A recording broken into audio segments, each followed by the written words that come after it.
नमस्कार, आप देख रहे हैं न्यूज हाट। मैं हूं आपके साथ इसमें सराफ। शनिवार को मुख्यमंत्री नीतीश कुमार की सरकार ने सरकारी डॉक्टरों को लेकर बड़ा फैसला सुनाया। स्वास्थ्य विभाग की ओर से सरकारी चिकित्सकों की निजी प्रैक्टिस पर रोक लगा दी गई। स्वास्थ्य विभाग के सचिव लोकेश कुमार सिंह के हस्ताक्षर से जारी पत्र के अनुसार अब सरकारी सेवा में कार्यरत डॉक्टर प्राइवेट प्रैक्टिस नहीं कर सकेंगे।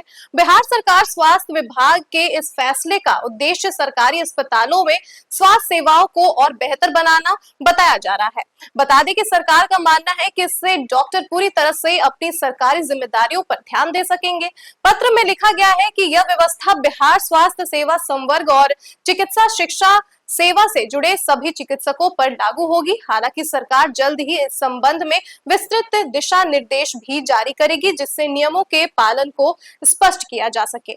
लेकिन अब इस पर खबर आ रही है कि पटना के आईएमए भवन में आयोजित बैठक में डॉक्टरों ने साफ कहा है कि प्राइवेट प्रैक्टिस पर पूरी तरह रोक लगाना व्यवहारिक नहीं है। उनका मानना है कि इससे न केवल डॉक्टरों की आय प्रभावित होगी, बल्कि स्वास्थ्य सेवाओं पर भी इसका असर पड़ सकता है।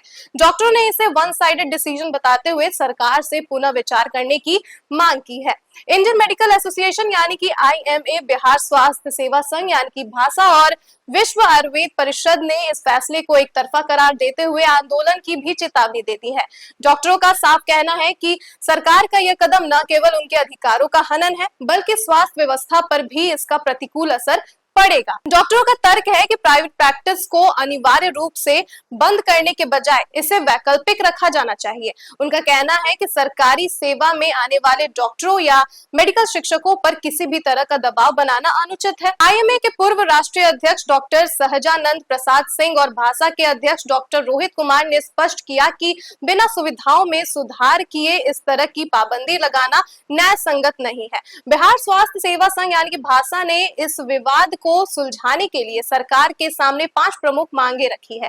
भासा का कहना है कि यदि सरकार इस नीति को लागू करना चाहती है तो इसे वर्तमान में काम कर रहे डॉक्टरों पर जरूरी ना बनाया जाए, बल्कि केवल नई नियुक्तियों पर लागू किया जाए। डॉक्टरों के वेतन और भत्तों में भारी वृद्धि, कार्य परिस्थितियों में सुधार और अस्पतालों की आधारभूत संरचना को मजबूत करने की शर्त रखी गई है। डॉक्टरों ने कहा है कि अगर सभी अधिकारियों के साथ विचार विमर्श नहीं किया गया तो वे राज्यव्यापी आंदोलन के लिए विवश होंगे। आपको बता दें कि इस विवाद में अब आयुर्वेद और आयुष डॉक्टर भी कूद पड़े हैं। विश्व आयुर्वेद परिषद के राष्ट्रीय उपाध्यक्ष डॉक्टर शिवादित्य ठाकुर ने कहा कि एलोपैथ और आयुर्वेद चिकित्सकों के बीच भेदभाव बर्दाश्त नहीं किया जाएगा। उन्होंने मांग की है कि सरकार अपने संकल्प में संशोधन करे और आयुर्वेद चिकित्सकों के हितों का भी ध्यान रखे। डॉक्टरों का मानना है कि यदि सरकार बिना किसी ठोस विकल्प और प्रोत्साहन के प्रैक्टिस पर रोक लगाती है तो राज्य के कुशल डॉक्टर पलायन भी कर सकते हैं। खैर, आपकी क्या राय है इस पूरे मामले पर? अपनी राय हमें आप कमेंट सेक्शन में जरूर से बताइएगा। फिलहाल के लिए बस इतना ही। आप देखते रहिए